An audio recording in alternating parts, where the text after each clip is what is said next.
I'd like to role play today and have me be the sales guy and me be you, and essentially go through and show you my process from front to back. Okay. Obviously, we're recording it, and I'll share that recording with you, and hopefully that gives some insight, because you're not like what I watched in the call review I did with earlier in the week with you. So basically the gist of that was you got to go deeper, right? Because that guy's good. That guy is open with you. He was talking. He knows he needs to make a change, but the gist of the recordings were, I never felt in that conversation you ever got him to the point where he's like, yeah, I got to do something different, and I got to do it right now. It was kind of like he told you a little bit of this and a little bit of that, and then you transitioned into the close. And I think you and I role playing and kind of seeing how far I take you will be a game changer for you. And I'll do that as much as you want. Okay. Yeah, I think I've got a couple stories in my head about what's going on, and I don't know which ones are right or wrong. I have talked with other executive coaches, and they told me that like anything you close after Halloween is a gift. They said basically from Halloween till December 30th, it's completely dead. And in this space, in terms of corporate education, leadership training, the busy season is Q1 and Q2. Q3 is okay. Q4 is a shit show. And so that was one data point that I had. Other than that, yeah, I felt like I'm following this script a little bit better, but if I'm missing something, if I'm not going deep enough, then I'd love for you to walk me through, an example of what I can do better. No, absolutely, man. And so the industry I started in when I got in high ticket sales, it was basically eBay coaching. We were selling. Somebody would buy a $97 program online to learn how to make money from home. We call and upsell a $4,000 to $12,000 coaching program. In the business, people would always say, hey, November and December and July and August, because the kids are out of school, like it's just dead, plan on it being dead. And it was just kind of interesting to look at the people that bought into that. Their numbers always sucked during those times, where me and the other people that didn't buy into it, our numbers were booming at that time. Really? Okay. Yeah. Okay. So anyways, that's just my take on it. But so I guess a couple things too. One last little thing before we dive into the role play. Looking at your calendar, and if this doesn't apply to you, don't take it. But looking at your calendar, you've got like back to back to back to back. And there's, in my opinion, not enough time for you to get creative on a call if it needs to go longer. It's like, I've got this much time and then I got to go to the next one, right? And what I found for me personally, when I used to do that, I might get a couple deals, but there's a lot of deals I was leaving on the table because I couldn't spend enough time, and I felt like I had to deliver the rest of the pitch in a condensed time. So I was cutting corners. If I were you, I would set 3 to 4 close calls a day max, and I would break them out. I'd break an hour block.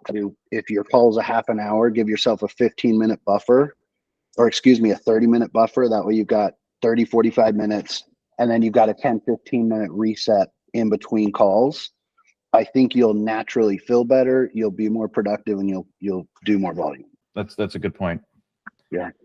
Okay. Well, let's are you good with doing some role play? I'm just kind of showing you the process. Okay. Yeah. And we are recording, so just hey, Tom, Cory, how are you? I'm great, Cory. How you been, man?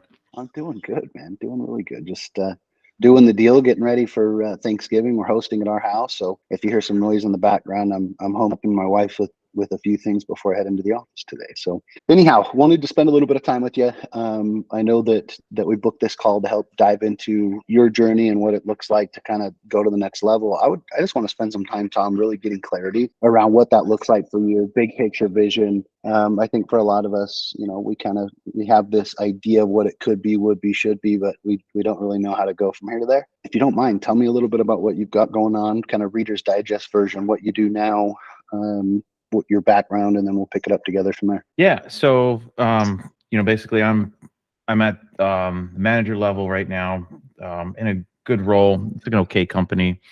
But I just feel like I'm kind of stuck, I watch some of your content and I get it. Like, I understand what you're saying about, like being stuck, in your career, kind of being sitting there at a crossroads, not sure where to go. And I kind of feel like that, like I've done really well in my career to this point, but I'm just feeling like I'm not making any headway moving upwards from here. Got it. What is, when you look at, and I don't want to sound like your therapist here, Tom, by any means, but when you think of being stuck, right? What does that actually look like? Where are you stuck? Yeah, so good question. I think that for me, it's kind of not really knowing what, I don't know. It just feels like, when I watched other people get promoted into these vice president positions, like I wasn't even aware of it, and like I don't even know who to talk to about, how do I put my name in some hat somewhere in order to be considered for a vice president role. And, and I see some opportunities on LinkedIn, but I don't really know how to, like, I apply to them, but along with like 1,000 other people, and I never hear any callbacks on that. So I don't really know where to go from here. I'm just not much sure what to do. How long has this been going on? How long have you been actively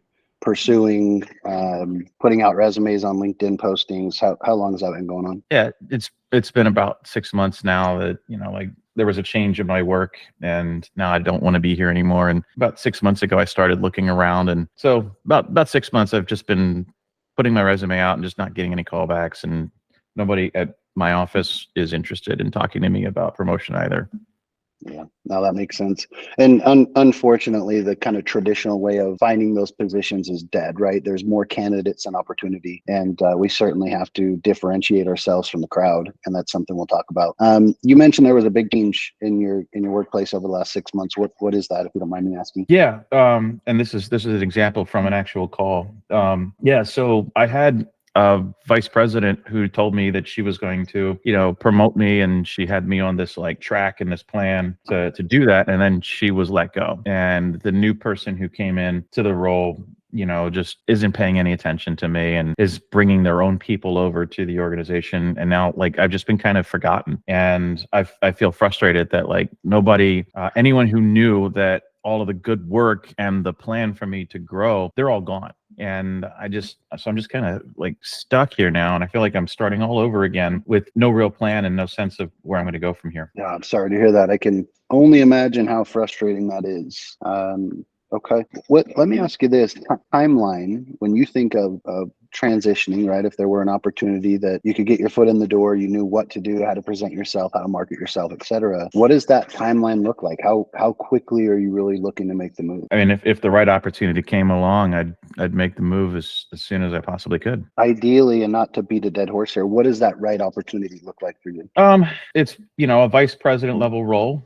A little bit more money than what I'm making, like maybe a 20% increase in salary. That would be, about $20,000-$30,000 more in, income, and ideally in this industry that I'm in, and, doing the work that I'm already doing. So Tom, right here would be really easy for you to assume when you said 20% increase, that'd be about 20, 30. I could assume you were doing 100, but I never want to assume, right? So it's like, okay, no, that totally makes sense. What, just total comp plan with what you're doing right now in your manager position, what are you generating right now? Yeah, so my base is 120 and my bonus is $20,000 a year. So about 140. Is that I mean, realistically, and I don't want to pry too far into your personal life here, but at, call it $140,000 a year with the cost of living, is that comfortable, or are you guys kind of check to check, just making ends meet? What is that? Good question. We do okay. I mean, my wife also works, so we're a dual income family.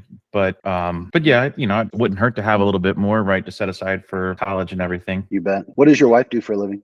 She's a marketing person. She does marketing for a coaching company. Oh, very good. Fantastic. What are her thoughts on you stepping into that executive role and having someone potentially come alongside you to help execute on that? Great question. Yeah, I think, she's excited for me to, take that next step too. Like, she wants us to, she wants to see me successful, and she wants to move me forward, see me move forward in my career. So yeah, like she'd be all for me taking that next step. Okay, good. Did I would assume you watched the VSL all the way through, or the what do you call, whatever you call it, the video? Yeah, I did watch the video you sent all the way through, and I have a general sense of how your program works, and I appreciate you being transparent about the price up front. Certainly.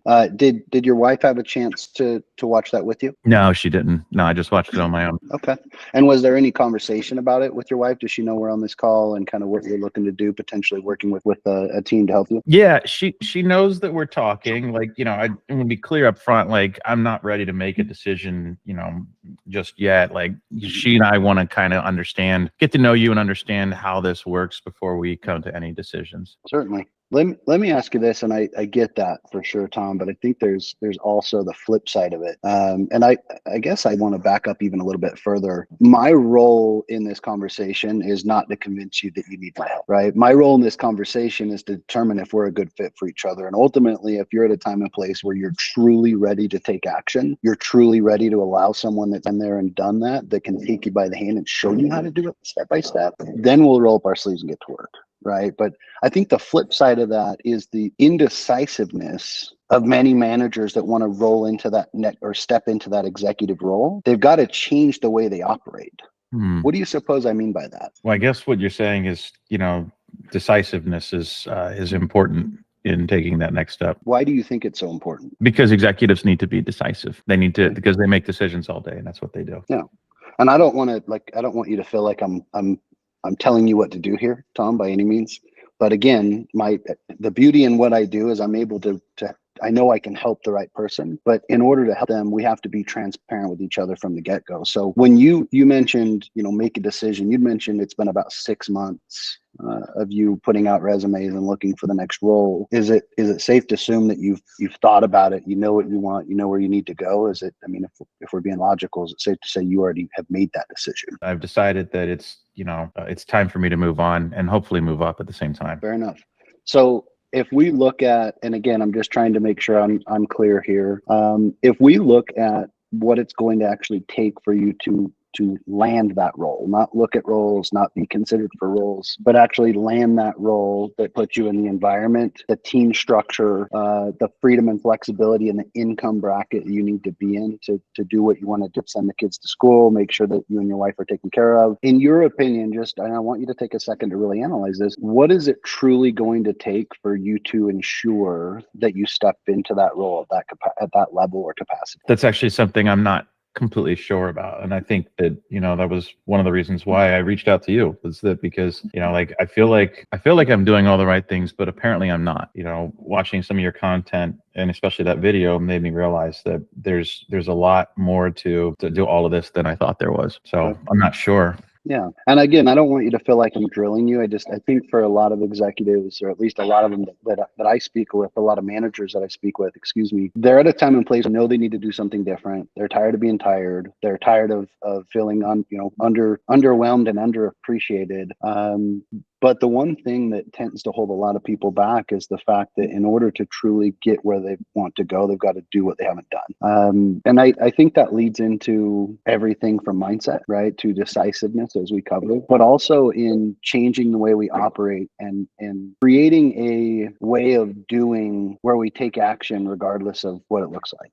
Right. So here's my question. If I were to take you under my wing, and there's no right or wrong answer here, Tom, I'm not trying to get you to give me certain information. We're open dialogue. If I were to take you under my wing and show you step by step exactly how I would land that role that you're looking for, everything from marketing yourself, setting up LinkedIn, understanding the interview process and how to think and act like an executive. If I were to work with you step by step, 1-to-1 over the next 6 months, 4 months, whatever it is, do you see any reason that you wouldn't be able to land that role? I mean, no, not really. Like it seems like, the way you do things makes sense to me. And there's a lot of things that you teach that I don't know. So like, I imagine that if we work together, that, yeah, I don't see how it wouldn't work. I mean, you said you've got a lot of success, right? You've got clients that, have success stories, right? I would imagine you've looked at some of those, correct? Yeah, I saw a couple that you mentioned in your video, and I think you've mentioned a couple on Instagram too. So yeah,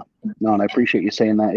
It's kind of funny, Tom, that as the internet's kind of like the bathroom wall, right? People can write and say and do what they want with very little repercussion, both good and bad. Ultimately, I'm not a big fan of relying on testimonials for my clients to make decisions. And the only reason I say that is I don't want you trying to make a $7,500 decision off of a complete stranger that could be fictional, right? And I don't want to over-explain this here, but I guess the question I would ask is just really simple. Based on the content that you've seen from me, based on the VSL and where you're going, just from a confidence perspective, if I'm willing to step into the ring with you and say, hey, here's how we're gonna go there. And if I were to show you step by step exactly what I would do and what I've done to both do it myself and help other people in the program do exactly what you're wanting to do you have the confidence that you can suit up, show up, and follow through? Yeah. I feel like I can do that. How do we help you overcome that I got to think about it versus let's get to work? Well, I mean, my wife and I we're partners and everything, and I just want to make sure that like I make a decision that's this much money. Like we always decide those kinds of things together. So I just need to take a little bit of time to kind of tell her how this call went and talk through it together, and and then make a decision. Can I ask you kind of an interesting left field question? Yeah, sure. Do you trust that I can help you? I mean, I don't see why not. Like, I think you're great. Like, that's why we're on this call, right? I think you can help me. So yeah, I do. I just need to, it's just, something my wife and I agreed to always, have a conversation, before then. And, there's some other things coming up as well. It's, it's the holiday season, and, I'm waiting for a bonus, and, there's just a lot, it's just a money thing. No, I don't feel like there's anything, about you that gives me pause or makes me worried. It's just, I just don't know. I think it's appropriate for me to talk to my wife before I. Yeah, I would hope there's nothing giving you pause, right? I hope this conversation is very genuine, and that I'm here to help you regardless. There's a few concerns I have. Just being transparent with you, right? And there are obstacles that I see quite often that keep managers stuck as managers throughout their entire career. And it also keeps people uncomfortable. It keeps people in a place where they're not enjoying what they're doing anymore. They're the same obstacles that prevent most people in your position from ever stepping into that executive role. And there's a reason that your executive, at your CFO, CEO at your company is probably, not to be rude, but their salary is probably 2 to 3 times what yours is, and they probably have a whole lot less headache and stress on their shoulders. Would you agree with that? Yeah. Oh, absolutely. I've seen their pay. It's ridiculous. Yeah. Okay. So I guess a couple of things to put into perspective. I want to cover some of these obstacles that I see. One of them being that you've got to think about it and talk to your wife, because I know you mentioned earlier you've already talked to her. She already knows the cost. You know what the program is. Go ahead and let's start with time, right? And if we can't agree on these, Tom, simply part as friends. No problem at all. First one's time.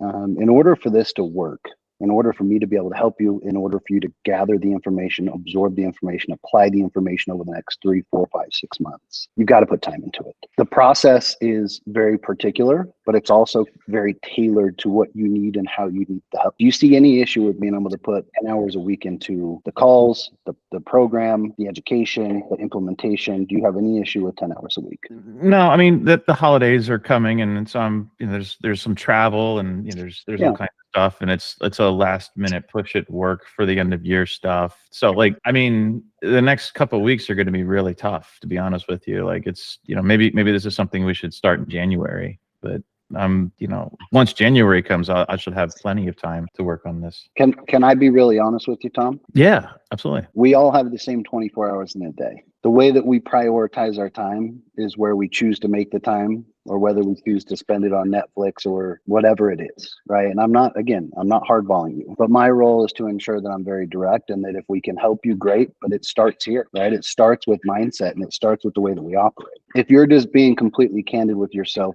can you agree with me that you have the time? It's whether or not you're willing to make the time. I mean, yeah, I'll say that, there's family things that I just can't, move, and, of course, we have 2 small ones at home, and, the in-laws are coming to town, and, but you're right. I understand what you're saying. It's, you choose what you prioritize. For sure. And keep in mind, I'm not asking you to change holiday plans. I don't want you missing any family activities, right? I don't want you taking calls or sneaking away from Christmas morning to go through course material. That's not what I'm suggesting. I'm simply saying, over the next 4 to 6 months, can you commit 10 hours a week? And if you only put in 2 hours this week because of Thanksgiving, and then if you only put in 2 hours, or maybe you don't put any time in over Christmas, 3, 4, 5 day period, on average, can you put in 10 hours a week to getting to that next level?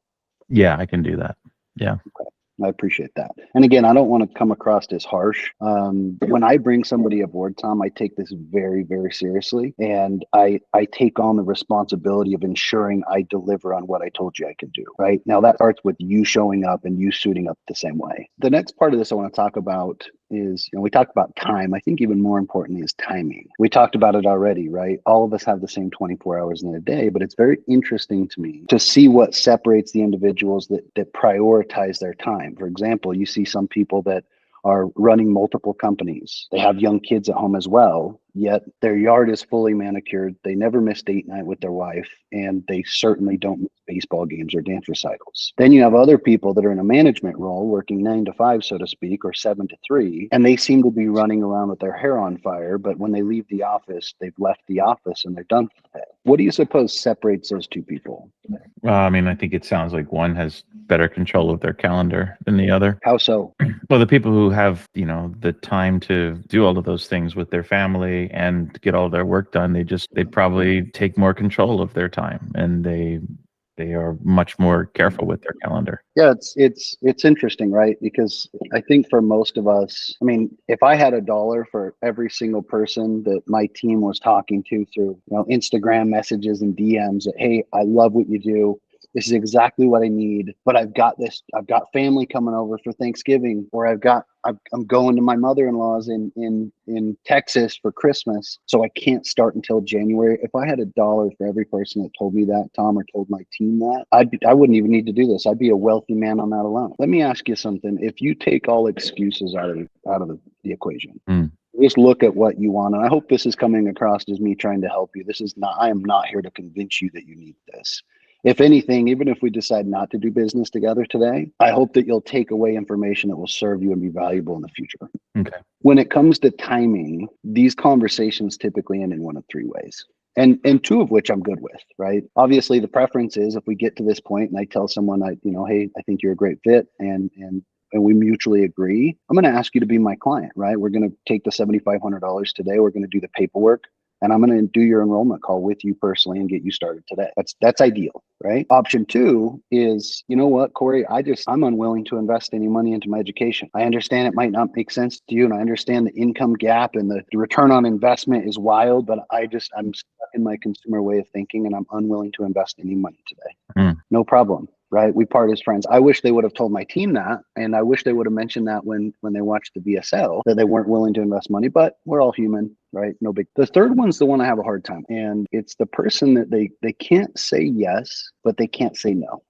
So they want to sleep on it. They want to call me back tomorrow. They've got to talk to their spouse about it. They want to go try it on their own for a month or 2, and if it doesn't work, if they continue to run into that brick wall, then they'll come back and work with me. Why do you suppose I have zero interest in working with that person? I mean, it sounds like you have zero interest in working with me because, like I said, I've got to talk with my wife. That's just kind of how it is, she's a, important part of the decision-making process for us. But I understand what you're saying. I get it. I understand what you're saying. It makes sense to me that you're saying that the people who, can't make a decision probably aren't going to make great executives. And I think I get that. It's just like, I'm just not in a place where I can, make a commitment like that without having talked to my wife. Where is your wife right now? She's in the kitchen. Go grab her. Hey, Nicole, can you come here for a minute? Hi, Nicole. How are you? Good. How are you? Doing well. It's a pleasure to meet you. So I'm sorry to put you on the spot like this, but yeah, vertical motion. So we're here to have a conversation about how we can help Tom get out of this manager role that he's been in. He mentioned he's pretty miserable. Sounds like you're very supportive of him stepping into that executive role that he's been looking for. It's just been kind of tough. We've had a conversation. I guess, Tom, I kind of want to ask you, based on what we've covered, and I'm going to put you on the spot too. Based on what we've covered, I mean, do you feel like this is, and I mean gut feeling, do you feel like this is where you're supposed to be, working with me one-to-one? And please be completely transparent and honest with me. Yeah, I mean, I feel like, the program that you've got will help me get where I'm trying to go, and excited to see what that looks like. Just haven't had a chance to talk about the finances. Okay. And Nicole, to put you on the spot, and again, I'm going to apologize in advance. You went through the VSL or the video that I sent over with Tom, and he had mentioned the 2 of you had a conversation. I would imagine he talked to you about the tuition.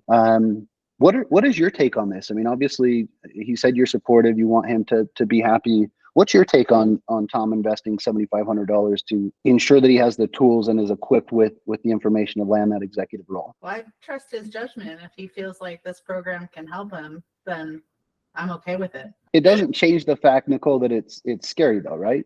Yeah, absolutely. It's a lot of money, but if he earns more money year after year, then that would be good. Have you guys ever made an investment like that before? Well, he got his MBA, which we're still paying off. What did that cost you, Tom? $100,000. Yeah, it was expensive. Okay, so 6 figures, which, I mean, truthfully, without that, you and I wouldn't be on this call today, right? So I think we can appreciate that. Here's my question, and I just want to be really, really blunt with you guys. I know I can help you. I need to know that if we roll up our sleeves today, that you're 100% in. Now, there's going to be 10% reservation regardless because there's money involved. There's 7,500 reasons you shouldn't do this, and your subconscious is telling you all of them over and over and over and over again. And the butterflies in your gut are reassuring that that's true. We know that it's not, right? Fear, one of my mentors said early on, fear stands for false evidence appearing real. We're only afraid of it because it's uncomfortable and unfamiliar. Would you agree with that? I like that. Yeah. Okay. So you tell me, are the two of you in a position where if I'm willing to go all in with you, and start today, we create a plan, understanding that we're in the holiday season, and ultimately that we're going to have to get a little creative with the schedule. If I'm all in with you, can you commit to going all in with me? I don't know. I have to talk to my wife, but she's right here now. So I guess. No pressure. But that's my personality, so Yeah. I trust you for your judgment. I've run out of smoke screen. Let's. Do you guys have a few more minutes? Yeah. Okay. Let's say that, Nicole, I want you to object on that. I want you to be like, I don't know, or I mean, just throw a curveball at me, right? We need to. No, you guys. What are you talking about? Like, are you trying to spend money right now? Be like, Holidays, be like, what the fuck, Tom? It's just a lot of money. That's a lot of money. And I mean, I think he can do this on his own if he just works harder. Yeah. Yeah, I mean, Tom has a lot of the soft skills for sure.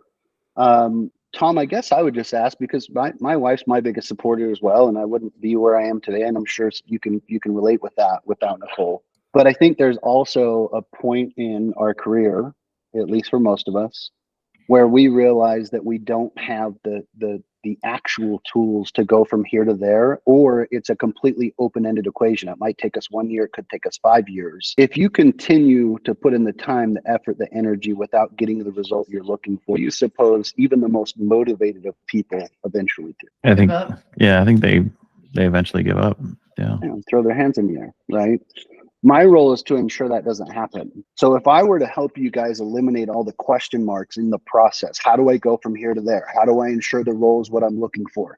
How do I ensure the team environment, the culture that I'm going to step into fits my needs so I don't have to go do this again? If I were able to help you remove all of those question marks, can the two of you do a complete reset on what, not only what's important, but allow me to take you under my wing and show you how to get there? Well, I know that Tom talked a little bit about his comp plan, and Nicole, he mentioned you also do marketing for a coaching company. I would imagine, based on the quick conversation we've had so far, you're good at it. You probably get paid well. So I know you guys aren't missing any meals. You're not having to cut corners on living expenses, right? If you were to put $7,500 on a credit card, I don't recommend you go cash out $7,500, especially during the holidays. That would make no sense. But if you were to put $7,500 on a credit card 30 days from now, what does the bank want from you?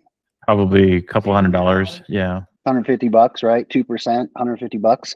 I don't want to sound silly here, but I just want to ask the question. $150 is certainly not going to take any food off the table. Would you agree with that? No. Yeah. And then we have all of the financing charges, 20% APR, and like that starts to add up over time. 7,500 becomes 10,000. We don't like to have credit card debt. Mm-hmm. Nobody does, right? It's uncomfortable. We've all been taught not to do it our entire lives. Save your money, pinch your pennies, and eventually things will work out. But let's look at the interest, because interest is a funny thing. I think a lot of people allow the interest on a credit card to prevent them from actually hitting their targets and goals. And if we put it into comparison, they're riding the revenue roller coaster and miserable at their job, but they're balking over a couple $1,000.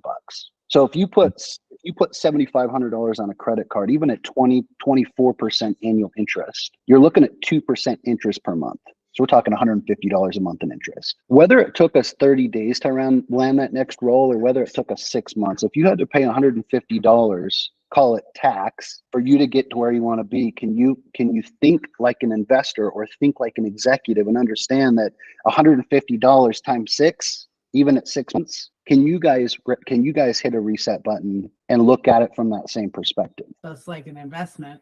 We're investing in it. Yeah. Yeah, that makes sense. I mean, do you have any doubt in your mind? And this is really for both of you, Nicole. I'd love to. You know this business as well as anybody. Is there any doubt in your mind that you would recoup the $7,500 when we do land that role? I mean, No. if it's the right role, then yeah, it should. I should be making tens of thousands of dollars a year or more. So yeah, Should or will, Tom? will. So, will you guys do yourself a favor? What do you think, honey? If you think you can do it, I mean, I put a lot of pressure back on you, right? I mean, you have to do the program. Yeah, I'm not worried about that. It's just the timing of, things. Maybe It's busy right now. it's Christmas and holidays and Thanksgiving's tomorrow. But we kind of already talked through that. And it seems like we can come up with a plan to do this. Boy, he wears you down. So let's pause there. And typically what I would do is it's like, okay, are you sure? Like I almost push them back, because if I'm just like, okay, great, let's go. Like I'm a salesman, I kind of like, yeah, it didn't feel really good. Okay. But if I push it back, like, are you sure? Then all of a sudden it's completely their decision. Like, yeah, I'm sure. Because I've covered all of the objections, and not just covered them, I've overcame them. And now it's like, you know what? We have to do this. So let's pause there for a second, and I'm going to just stay quiet. What are the biggest, and take as much time as you want, what are the biggest things that stood out to you in all of it?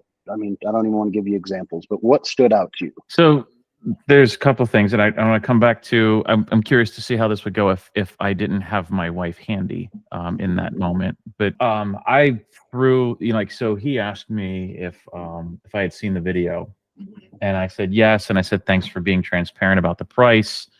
We can't. I'm not gonna be ready to make a decision today because I have to talk to my wife. Yeah. Which I hear a lot, and he stopped right then and there and just went straight into, well, let's address that right now. And it was like, is this the right thing for you? And so there was a lot of whenever I threw a smoke screen, the conversation immediately went to focusing on basically evaporating the smoke screen. And here's the thing, so I've done that, but not enough. And I think the reason why I instinctively pull back from creating that conflict, because I feel like when I'm in your role, I feel like I'm, losing some sort of connection with the customer. I become, very salesy as opposed to coachy. But the thing that was interesting about this role play was that at no point did I feel what I was afraid my clients felt on those calls. So when you said the things that I haven't been comfortable saying, I didn't have the reaction that I thought my clients would have. So instead it was like I could feel myself, scrambling in my head looking for, okay, what's my next objection? What's my next, where's my next hiding place? I don't want to spend this money. And then over time it became more of things that I'm saying and made me say out loud, that's not real, or that's actually not a problem, or and so my last objection was, well, the only other thing that I was going to go to was well, my wife's not home, and she's on travel and I can't get a hold of her, and you're never going to, that was the only place I had left to go as I was thinking about it. Yep. So in a perfect world, Nicole was home. In another world, you could have lied and said she wasn't. Notice my question wasn't is she home? It was, where is your wife? Because then I kept the door open, where it's like, if she was out grocery shopping, perfect. Grab the phone, put her on speaker. Let's call her. Mm-hmm. Right now, I don't like that approach. I'm going to try to avoid that approach as much as humanly possible. The fact that you guys are getting so many scheduled appointments, I think that it would be, in my opinion, it would be very wise of us to create a little more friction with the setter to include the spouse in the call. Now that, and I know we've talked on this back and forth a million times, But you think about it, it's like if we keep tripping over the same rock, we've got to move it. We've got to move the rock. And in my opinion, there's two ways of doing it. We can ask them in the DM, hey, did your spouse watch the video with you? Right? What are their thoughts on it? And it can't be automatic, like just checklist questions. It needs to be, did they really watch it? Are they really supportive? And there's two routes we can take. It can either be, hey, look, great, Tom, if we set a call with Tom, we have a strict policy that both spouses need to be, all decision makers need to be on the phone, right? That would be option one. The other could be, hey, obviously this is a conversation. We want you to come prepared. Bring your credit, as Jeremy puts it, bring your credit card, right? Obviously this is going to make a lot of sense. And if it doesn't, we part as friends. But what we don't want to run into is that you've got to talk to your spouse. I would hope and appreciate that you can respect not only me making sure I serve you as much as I possibly can during our time together, but I also want you to respect my time and the fact that I'm booking this call with you. It's because I believe I can help you, and I'm looking for people that are ready to take action. So I think there's two approaches we can take, and even if that cuts your call volume down 15%, you're getting on the phone with people that are either going to say, hey, my wife's not a problem, and I mean it. And then if they bring that up, you can just lean heavy into that. Like, hold on, I don't want to be rude, but my team was very clear with you, right? Like almost go to the point of burning the lead. And I know that sounds freaking crazy. I think either one of those would work really well with your avatar. And I think going back to what you just said, Tom, where it's like, it's things I've been unwilling to say, and I was worried it was going to make them feel a certain way. One of my first mentors said, he talked about being professionally direct, and there was a line. So he drew a line on a piece of paper and he put happy up top, asshole at the bottom. And he's like, I want you to follow that line, right? And you're far away from asshole, but you're far away from like, hey, show host salesman, right? And he said, Cory, the salesman has commission breath that everybody can smell, and it smells like shit. The consultant is there to consult on your behalf, whether they believe you're a client or not. Mm. Also not afraid to talk about the uncomfortable truths, right? So I guess his point in saying all of that is anybody can be a salesman, but the consultant's going to have the uncomfortable conversation with the client and talk about the truth of why they're in the position they're in and ask questions around why they have to be different to get different. I think making that shift for you is it's going to come naturally, I believe. But it's also it's almost like you get like I breathe, because I don't go into the call with expectations anymore. It's the expectations have been set in the DMs. They've been set in my VSL. And I'm just naturally going into this call. Hey, I'm going to ask you all the uncomfortable questions. And at the end of the call, if you're not prepared to make a decision, like probably not a client I want to work with.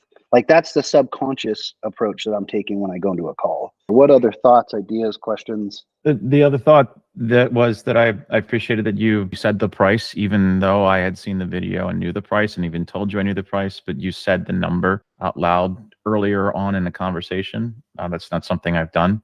Yeah, when I listen into his calls through the wall, and he's always like, he explains the program, and then he's asked if they saw the video, so he assumes they saw the price, and he never really says it.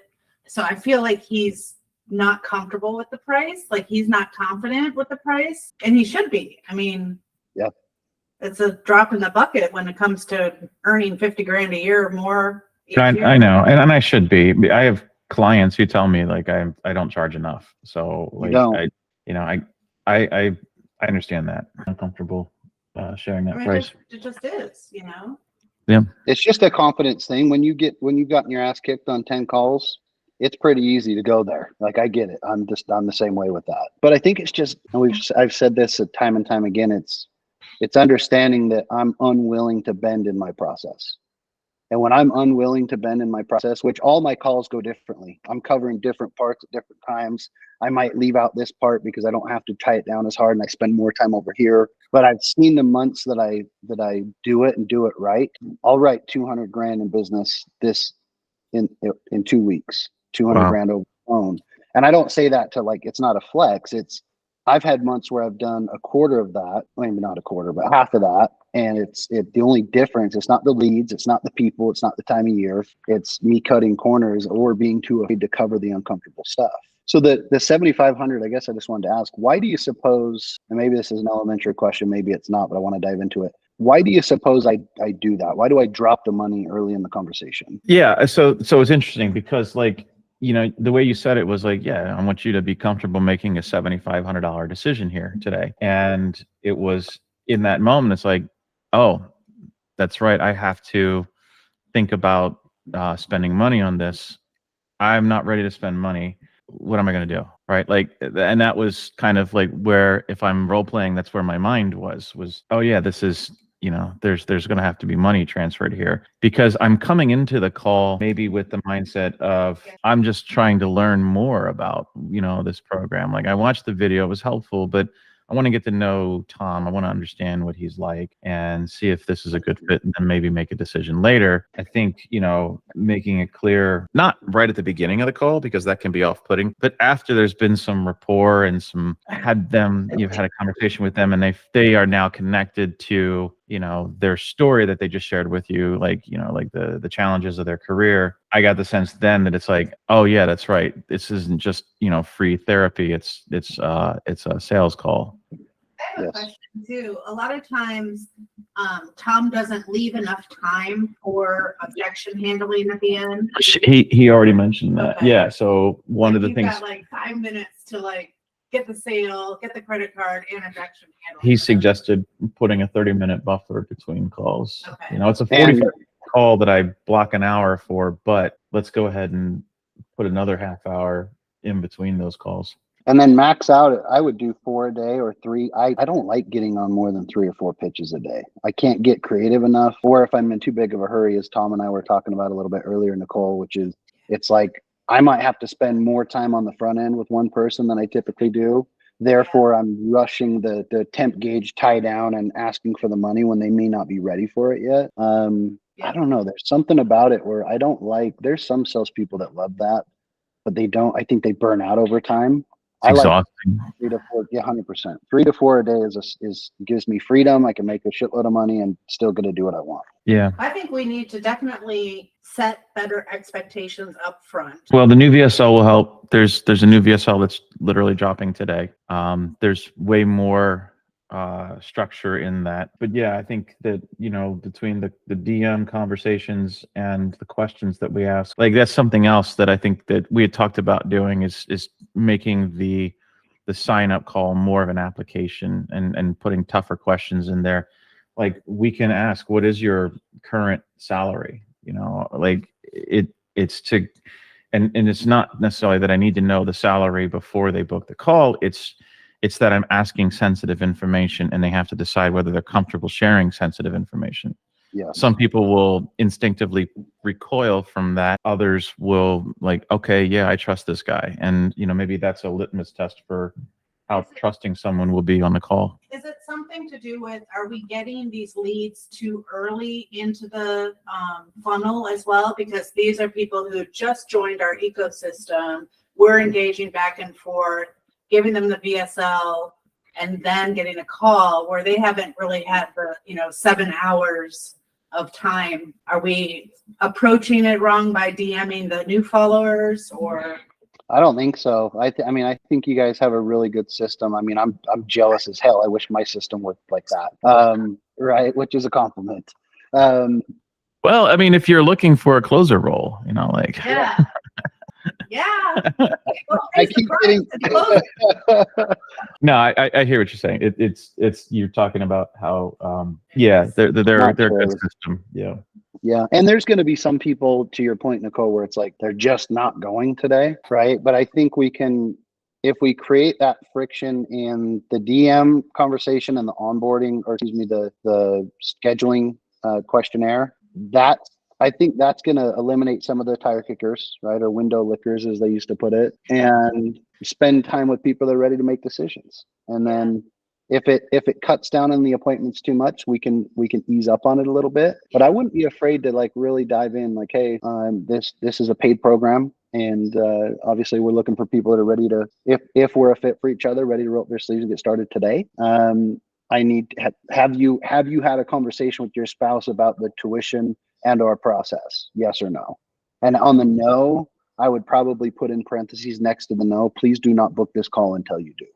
So like, just make it really, there was this kid I closed deals for, this guy I closed deals for a long time ago, and he did marketing for roofers. And the one thing that I loved, and a lot of people argued with me about this, and I think it's because they were scared they were going to lose appointments. It literally, his last question said, can you commit to the time scheduled? We do not reschedule appointments. And he increased his show rate like crazy, but it also, so his qualified show rate went way up, and then the window lickers went away. And, you know, they still had some missed appointments, but way less. So that was an eye opener for me, where it's like, you can create friction, especially where you guys have such a, I mean, the faucet is wide open with appointments coming in. Yeah.